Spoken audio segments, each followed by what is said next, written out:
Hey, it's the Good Advice Show, and you're tuning into a round two conversation with Tamica Sears. She's the corporate fixer, and she knows all there is to know about effective leadership and management. It's all about the kind of team we all want to be a part of, and more importantly, if you're managing people in any way, how to have the team that every boss wants. This is a round two conversation. She's been on the show before, and naturally, we brought her back for another continued conversation on this topic. But before we jump into it, here's a word from one of the amazing businesses in our area. Stay tuned. Are you looking for one of the best places to eat here in Northwest Arkansas? If you're a foodie like me, you have your short list of places where if someone's visiting, you're like, hey, we got to try this place. I want to tell you about Big Sexy Food over in downtown Springdale. And whether you're getting something like just their awesome burger, which if it's me, I'm going to double up on that, or if you're getting their Nutty Buddy burger with a little crunchy peanut butter on there, the food is always so freaking good. In fact, there's a reason they have so many 5-star reviews on Google. One of the reviewers said, I recommend every single person try this restaurant. You can easily close your eyes and randomly point at something on the menu, and I promise it'll be delicious. When's the last time you heard about that from one of your local restaurants? Hey, check it out, Big Sexy Food in downtown Springdale. You can also go to bigsexyfood.com or check them out on social media at Big Sexy Food. Check it out. You won't regret it. We're sitting down with Tamica Sears, who is absolutely one of my favorite people to follow on LinkedIn. If you've been following Tamica as well, you would know she really doesn't hold back when she talks about how you can be a better boss. In fact, many of us have had not just a bad boss, but a horrible boss. We can all think of those stories where you worked for that person and you thought, does this person eat children at night? I mean, just crazy psycho people. And Tamica is out there making a difference in the world of HR leadership, in the world of positive cultures, and more importantly, DEI training, which we're going to talk about today, and why many companies totally miss it when they do their DEI work in-house. All that and more on today's episode. Tamica, it's so great to have you today. Thank you for having me. Yeah, this is definitely going to be fun. I can tell. Yeah, well, and you came on the show, it feels like forever ago, actually. Yeah. I've never forgotten it because we did the whole show, and at the very end, I was like, and there's Tamica, and I said Tamica, and you're like, yeah, Tamica, and I was like, oh my gosh. Yeah. I was like, I cannot believe. I still tell this story, actually, because I'll have someone on the show, and I'll be like, now, how do you say their name? And they're like, Carl. Yeah. It's just how it sounds, Like, I'm like, Joe. Yeah. I'm like, I'm just checking. Yeah. But it was so humiliating because I asked you on, you came on the show, and then I spent the entire episode mispronouncing your name. And I was like, this is, foot and mouth. This is not good. All the time. Yeah. Well, thank you for coming back to the show. Tamica, oh my gosh, I love your content. And for you guys who are listening, I always talk to people who they're a bit, not scared of LinkedIn, but they don't really spend a lot of time on LinkedIn. And then there's people like you and me who were on there a lot. Yeah. And I would tell you guys, if you enjoy the world of leadership, management, culture, retention, which is such an important conversation right now, then you absolutely need to follow Tamica on LinkedIn. I'm going to have a link, Tamica, for your bio. And then also, I should have said this in the intro, you are an author of a new book that you just came out with, yes. Which I don't know. Book this year. I don't know the official way to describe the title, but I love this title, How to Tell You're an A-Hole Boss. Yes. And this book includes 10 hints, 10 clues that if these clues are true about you, hate to say it, you might be an a-hole boss. Yep. So I was reading through the book, I was reading through the intro, and Tamica, I love that you wrote this book. I mean, it is so on point. I was reading through the 10 clues and I was like, yep, that's exactly right.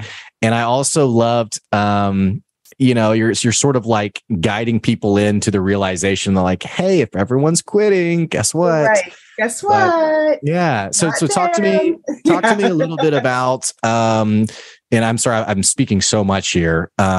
First of all, how are you doing? today, just in general? Doing well, with the exception of like an 8-week bout of COVID, which was super not fun. But I am bouncing back with the help of an afternoon nap.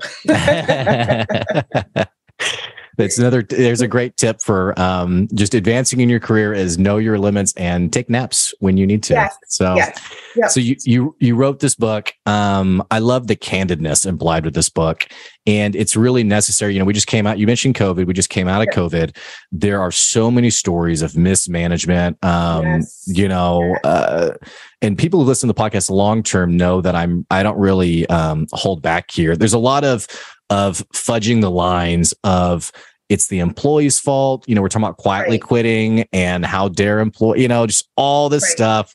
You've always kept the focus on the most important party that's responsible for culture, the leader. Yeah. Tell me about this book that you wrote.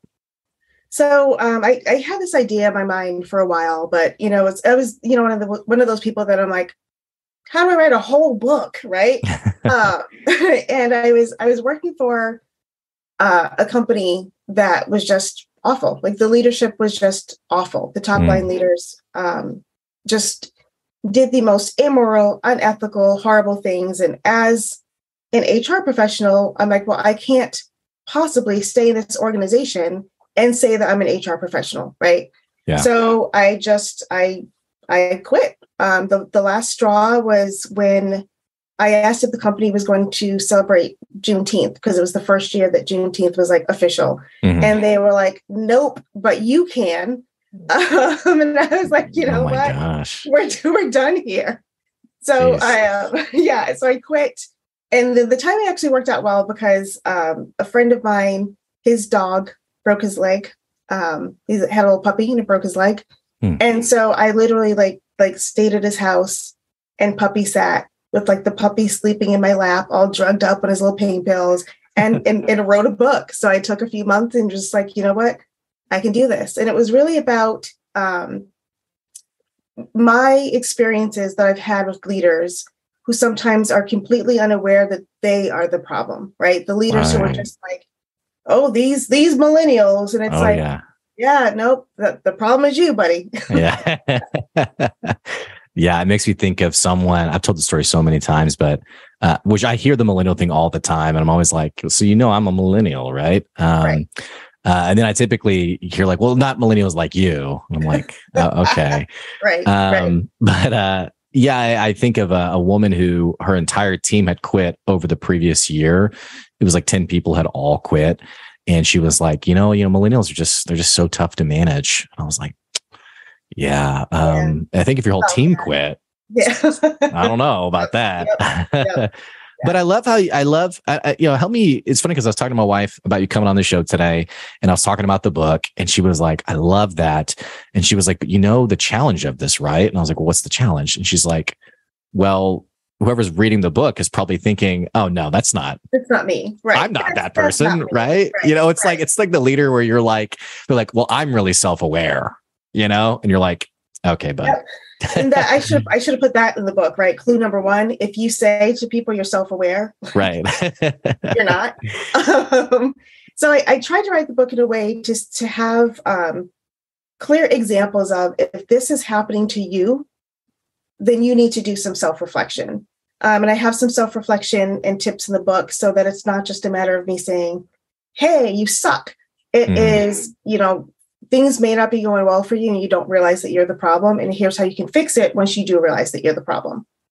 Yeah. And I think one of the greatest indicators that you mentioned in the book, and I apologize, I don't remember exactly how you said it, but I read the line and thought, oh my gosh, that's so true, is good bosses simply don't have their employees quitting, or employees don't quit great bosses, basically. Tell me a little bit more of your perspective there. Yeah. So, typically when you have an awesome, just like a boss, just like, this is someone that wants me to grow. They want me to learn. They support me. They're there for me. Even if someone reaches out to you on LinkedIn and they're like, hey, there's this job and we're going to pay you $10,000 more. You're like, you know what? Is that $10,000 worth possibly going into a bad situation, right? Mm. People are going to stay with a great leader much longer than sometimes really even they should for their own careers, to be quite honest. Right. But if someone reaches out to you and they're like, hey, there's a new job, we're going to pay you $5,000 less, but we have awesome leaders, and you have a bad boss, you're going to go, even if it's less money, even if it's a commute, Right. even, people leave bad bosses because it is a horrible feeling to get up on Monday morning and know that you're going to work for someone who doesn't give a hoot about you. I think of it as the Sunday night anxiety, which I worked in a place like that where it's Sunday night, and I found myself like looking for reasons to extend the night. It's like 9 o'clock, like I'll watch a movie. I don't know. Because I so badly just did not. And I was working in the city of Houston as a high school teacher. And it's so funny when I tell stories like that, people are like, oh yeah, those kids were crazy, huh? And I'm like, no, kids were amazing. Kids were amazing. Yeah. Yep. My bosses were psychopaths.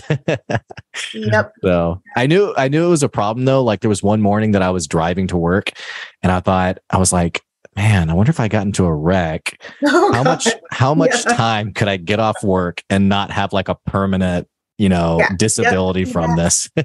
That's the problem, right? Then I was like, what is wrong with me? If you loved going to work, right? Even if you got into an accident, you'd be like, oh no, when can I get back to work? And that doesn't happen. Like there are people who love their jobs, they love what they do, and they love the people that they work for. Let me ask you this, because I talk a lot about management on the podcast, and people who understand this, like they're probably listening to this right now and they're like, yep, I agree 100%. But then I have people who listen to the podcast who frankly will say things like, well, it sounds like you haven't really managed anyone before. And I'm like, okay, I have, but thank you. But people who are suspicious isn't the right word, but like when you talk about these concepts, how do you combat people who try to write it off as, well, your business is never going to be competitive then, or it was, I saw a post the other day from Kevin O'Leary, the guy from Shark Tank, Mr. Wonderful. And he said something like, we don't do 9 to 5 here. If I don't want employees who need to spend time with their family, yada, yada, I hope they work for my competitor because we're going to beat them every time, or something like that. Right.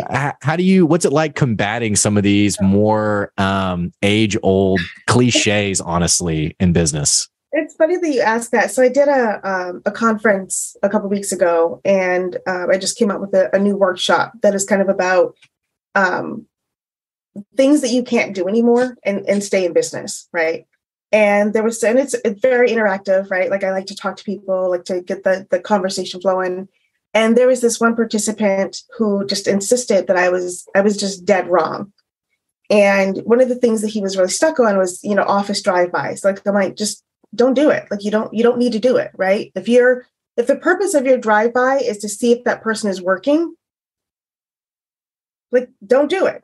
Yeah, and he's like, well, I have salespeople and I'm responsible for revenue and I need to make sure that they're bringing in the revenue. So I'm going to continue to do it. And I go, you know what? Go ahead. I understand that you have to bring in the revenue and you'll go ahead and you'll bring that revenue in. I'm absolutely sure. They go, but you're going to turn around and spend it on hiring the same roles over and over and over. So what makes more sense to you and what matters to you? Your top line or your bottom line? I love that. Yeah. And it's so interesting to me how people can be geniuses when it comes to like long-term thinking of their business, like this people element, like the cost of retention, the cost of retraining for some reason. Like, I don't know why it's like this. It's like it does not connect for some reason. Yeah. And I worked with people like that who they're like, oh, this guy is just a beast. He brings in the revenue. He does this, he does that. And it's like, okay, but what's the cost? Right.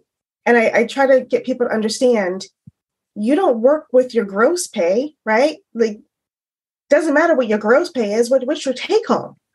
Right. And it's the same thing with these leaders who are just like, oh, I bring in all this. Okay, but at the end of the day, what's that bottom line? Right. Yeah. And I on the flip side, I love in your book how you describe like the great bosses, which I think a lot of times people, they put like a superhero cape on like who a great boss is. Right. And then it's like, well, how am I ever going to be like that? They think of like this very charismatic, or this is where my mind goes, at least, like a very charismatic, I don't know, the stereotypical great leader. And if I can just lift this, what you said, we have true leaders. They put their teams before themselves. They give credit where it's due. Shocker. They provide timely feedback. And my phrasing, they give a crap. They finally, that genuinely give a crap. Right. And I love, and you follow on by saying, when someone reports to a leader like this, that leader is honest and genuine and cares about, I love this distinction, cares about them as an employee and as a person.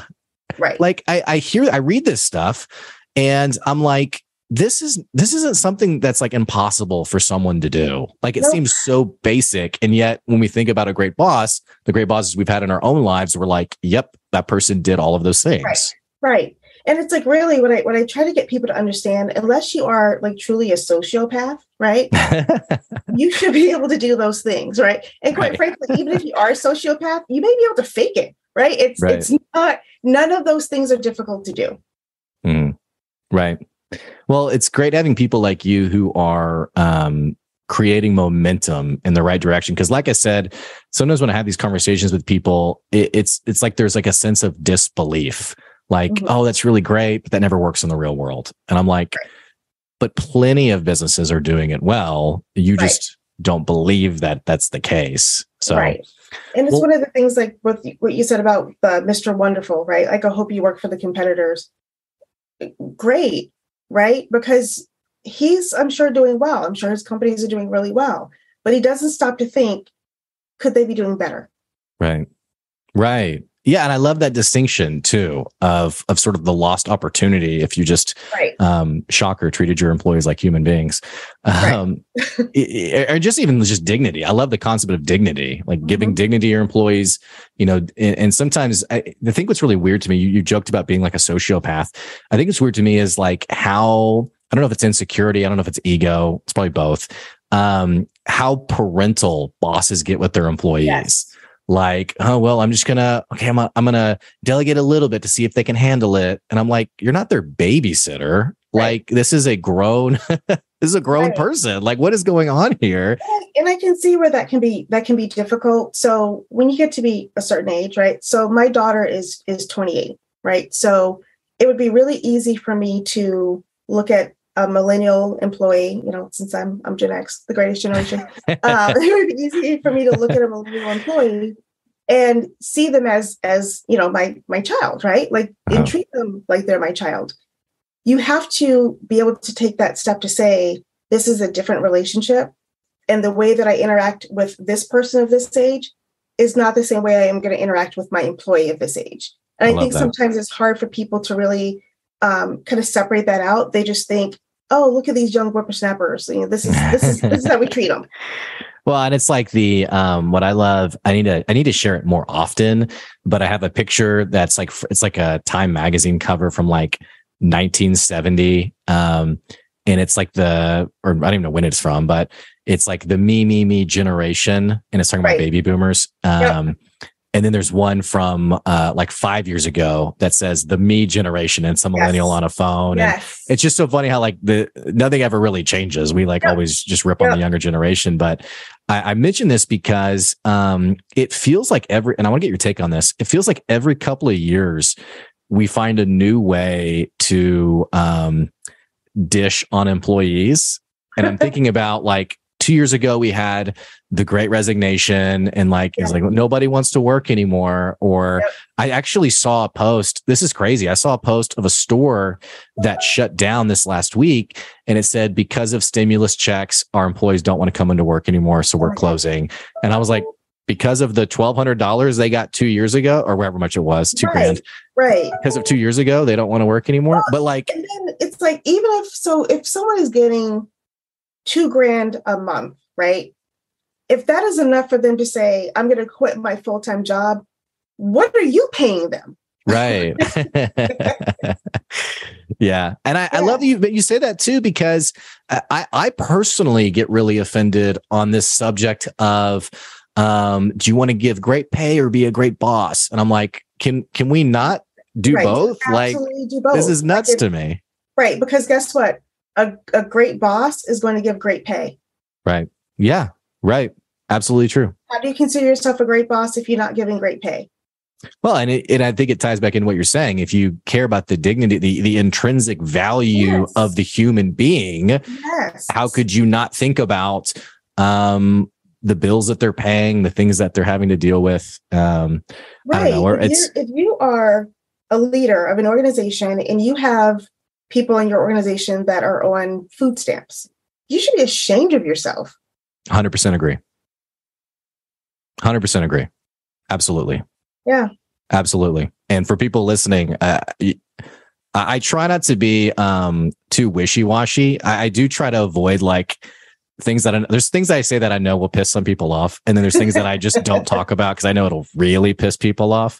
But this is something that I don't shirk away from. I think, Tamica, I think you're so spot on right. It needs to be said again. If your employees are on food stamps, you should be ashamed. Absolutely. 100% agree. 100% agree. And for you guys who are listening, understand for a second the responsibility. Like I get so tired of this whole this obnoxious dialogue around like they should be grateful for a job. I'm doing them a favor. Yada yada yada. I mean, it just kind of blows my mind, honestly.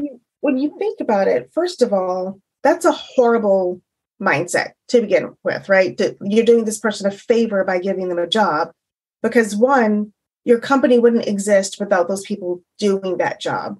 Right. And I think that over the last few years, there's definitely been kind of a reckoning, because there are people who are doing these, quote unquote, side hustles or whatever, that they're like, you know what, then keep your funky job. I'll go do something else. Right. And there are opportunities for employment now that didn't exist 10, 15 years ago. And until employers start to kind of understand that, they're going to continue to hemorrhage people, because no one is going to want to do your job for $10,000 a month when they can say, you know what, I'm just going to cut back expenses and do delivery for Uber and walk dogs and piecemeal this life together, doing things I kind of enjoy for myself and make enough money to live off of. Well, so you're pretty straightforward in what you think on LinkedIn, in the sense of I love your confidence in just calling people out. I think you remember the crying CEO. I think yes. I was totally out of the loop on this. I had a baby, so I think that's why. Yeah. So I was like, what is going on? But it showed up on my news feed because of your comment, I think.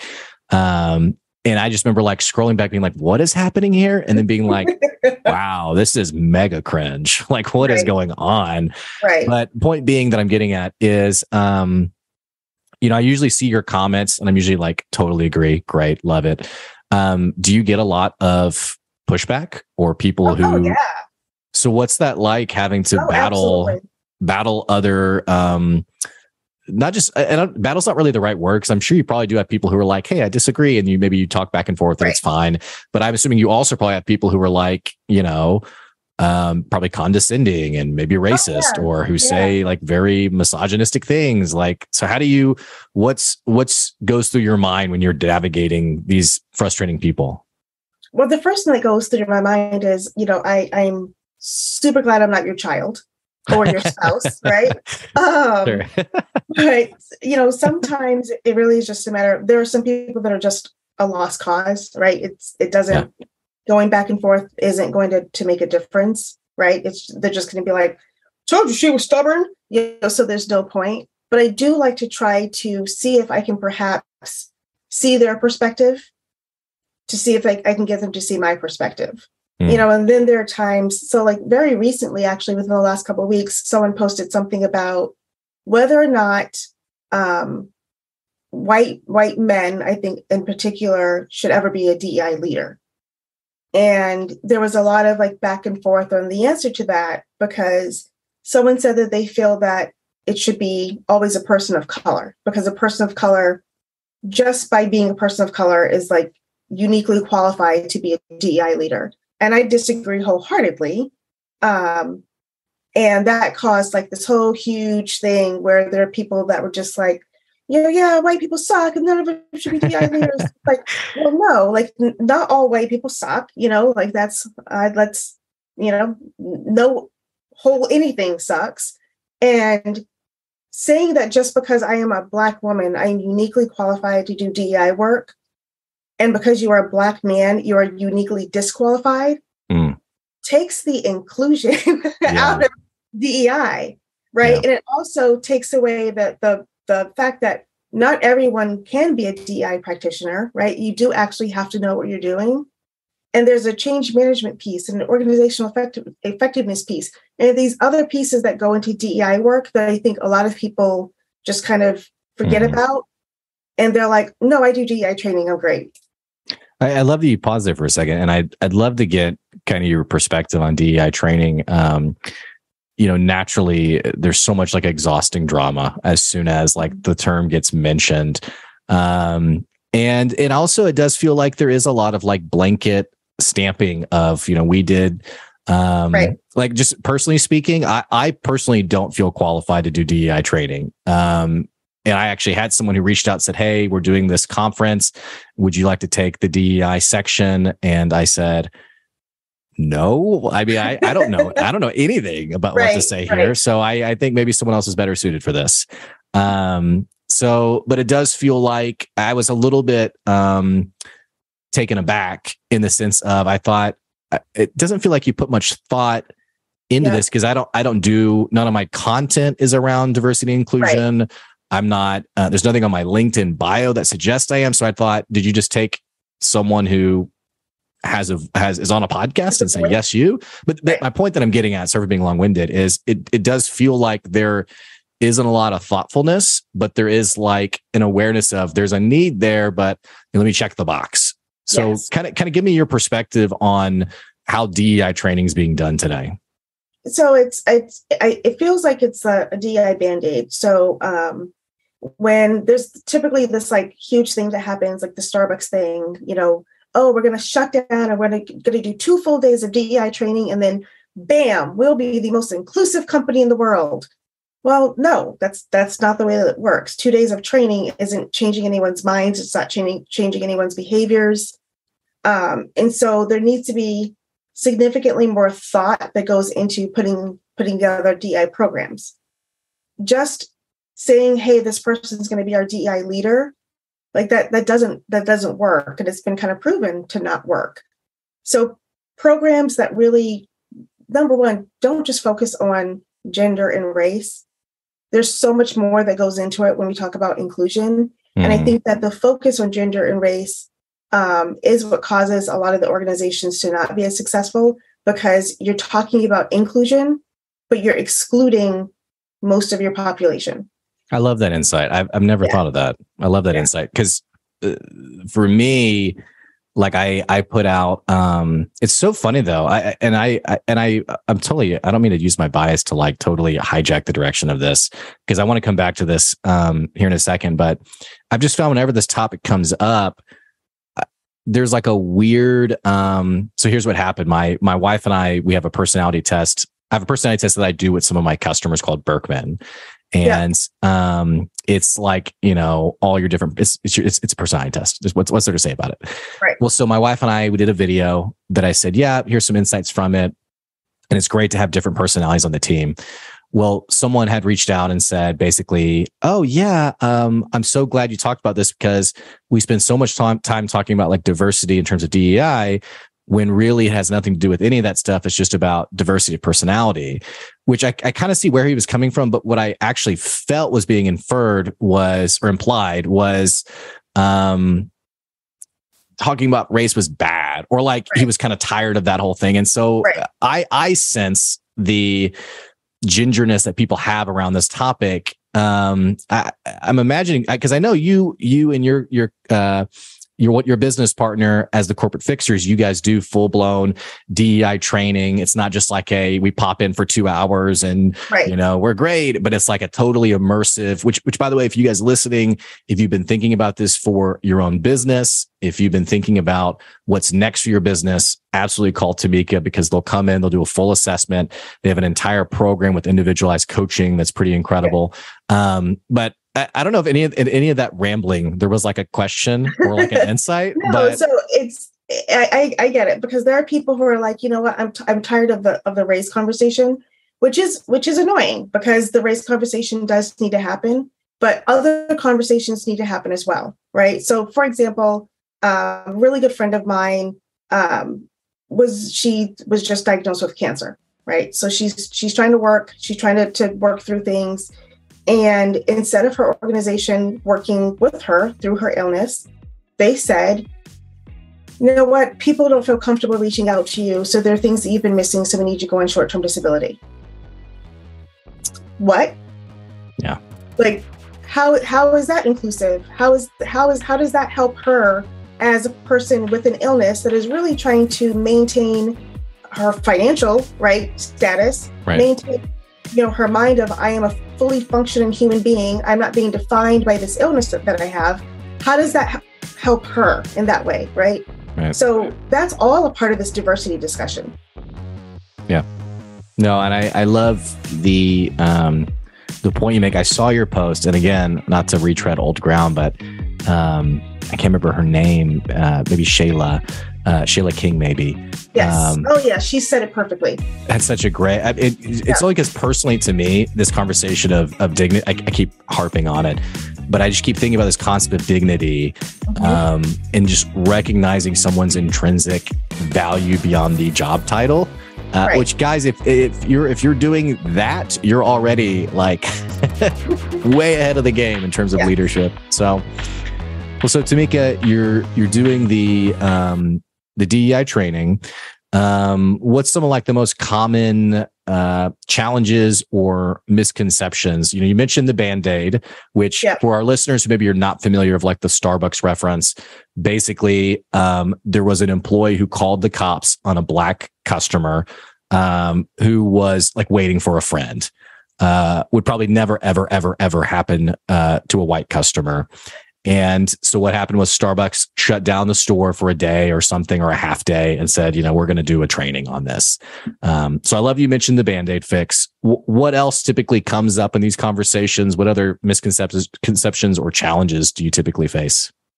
So the biggest challenge is that people don't quite seem to understand that if you're focused on diversity, right? Like there are people like, so first, I hate the term diversity hire. It's like, what is that? What is a diversity hire? Right.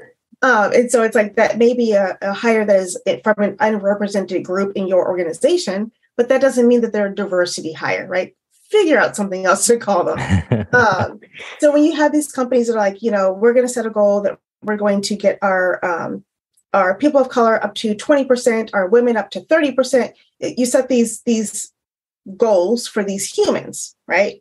Without thinking about the toll that going into an organization that does not have inclusiveness, like the toll that takes on that person as a human being.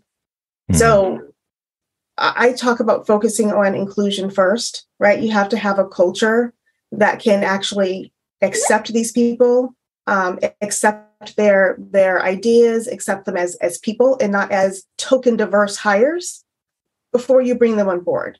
Because what ends up happening is you just continue to hire, we're like, oh, we're going to hire a bunch of Black men. Great.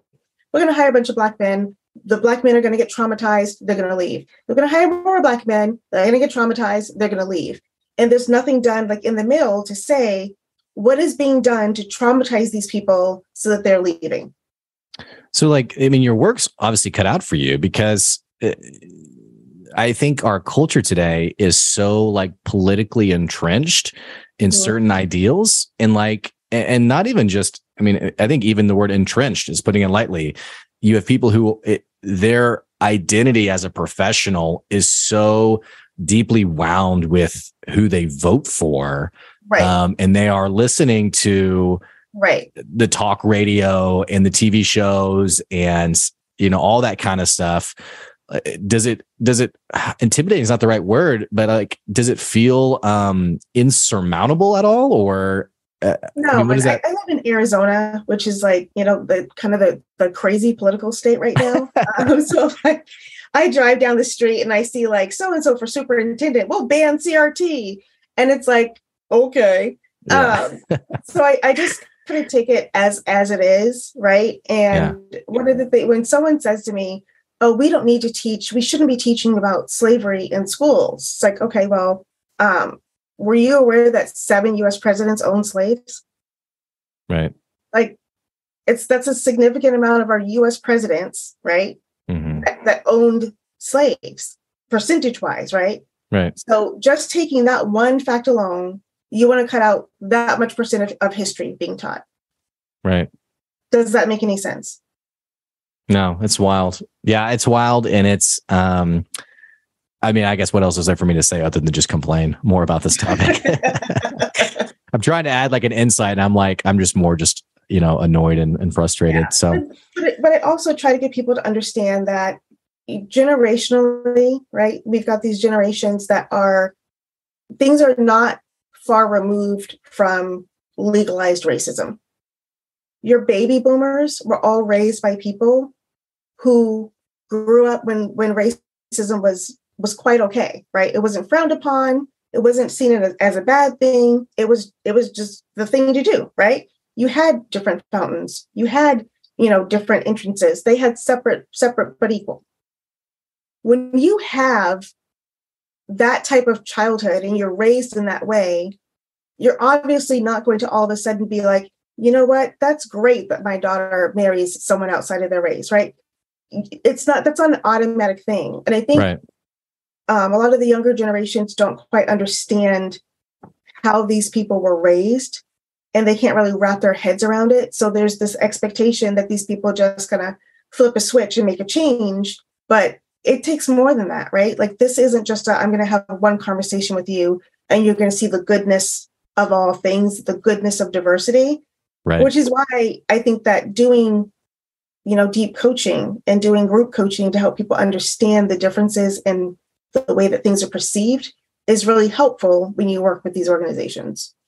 Yeah, I mean, I think about, and I love something you just mentioned of it being not that far removed, because I talked to a guy a few years back where slavery got brought up, and he this sounds so awful. I mean, it was awful, but in the conversation, it didn't hit me as awful as it was. But he basically was like, man, slavery was 200 years ago. Like, why can't Black people move on? Was pretty much what he was saying. Right. And so I'm from Arkansas. I live in Arkansas. Little Rock's our capital. Little Rock 9 was 60, 70 years ago. So it's my parents' generation. So I love what you said. It's not that far removed from, I guess, where our mind sometimes goes. No, like my great grandmother was a sharecropper, right? Which is like literally one small step above enslavement. So it was not that long ago. Yeah. Well, so your works, it's obviously you're doing some pretty incredible work with your customers. Do you find yourself like what excites you the most in terms of your content? Like, obviously the book is really incredible. I'm assuming you're probably thinking of like what you want to write next. Gosh, the DEI work you're doing, and okay. Like, what do you have like a favorite? Like for me, I talk a lot about like pay and management as like kind of like things I get really passionate about. Of the scope of things that you typically are drawn to, what most excites you? I think the thing that most excites me is helping the person that says, oh no, I'm super self-aware, actually be able to be self-aware. Right. Because I feel like self-awareness is kind of the key to everything. If you're not self-aware, like you're screwed, essentially. And also helping people understand the full roundness and greatness of inclusion, right? That it's not just black and white, but there's so much more to it. Yeah. And you need to have all of those conversations. You need to have all of those conversations, or else you're not really getting the full picture. And I often talk about, products that got put out into the world, that it's like, clearly you didn't listen to the woman in the room, right? Clearly there was a person of color that you just chose to ignore. Yeah. And how much that has cost companies, and why it just doesn't make sense anymore to just have these very narrow conversations. I love it. I think that just sums it up really well. So, For you guys who are listening, absolutely, you need to reach out to Tamica if you've been thinking about your own business. And also pick up a copy of her book, How to Tell You're an A-Hole Boss. It's available on Amazon. I'll put the link to purchase it down in the episode description, so you can check that out. It is on Amazon, like I mentioned. And I should have mentioned the subtitle, a humorous yet honest expose on misguided management behaviors. Even if you don't think you are an a-hole boss, you still might be, but you at least, this book's incredibly relatable. And I'll just say, you might even have a friend you need to gift it to this upcoming holiday season. And you could play it off as a joke, but then really be like, no, really, you should read it. So, Tamica, oh my gosh, it was so great having you back on the show today. Thank you for coming on again. Thank you. Thank you. This was fun. What's the best way for people to, if they want to follow up from a conversation from this podcast, if they want to reach out, what's the best way for people to do that? The easiest way is to find me on LinkedIn, right? There's no emails or anything to remember. Just find me on LinkedIn. You put in the link. I am on LinkedIn a lot. So I'm always in my inbox. Really great way to reach me. Perfect. For our listeners, again, I'll put the LinkedIn bio link down in the episode description below, so you can't miss it. Well, Tamica, thanks for the time today. Always a pleasure. We will make sure to have you on again, in a shorter time span than like 4 years or however long it's been. Thank you again for joining me today. Thank you, Blake. Hey, for you guys, thank you for tuning into this episode. Don't forget, if you enjoy the podcast, if you love this episode, what the heck are you waiting on? Click the subscribe button, click the follow button, and make sure you're listening to us on whatever platform of your choice. And don't forget also, we do have a Patreon. If you want to support the podcast, you can go to our Patreon, which is at patreon.com/goodadvice. And more importantly, if you would be a great guest or you know a great guest, you can absolutely reach out to me on LinkedIn and let me know what you want to talk about. We'll make it happen. So thanks for listening today. That's today's Good Advice, and we'll catch you later. See ya.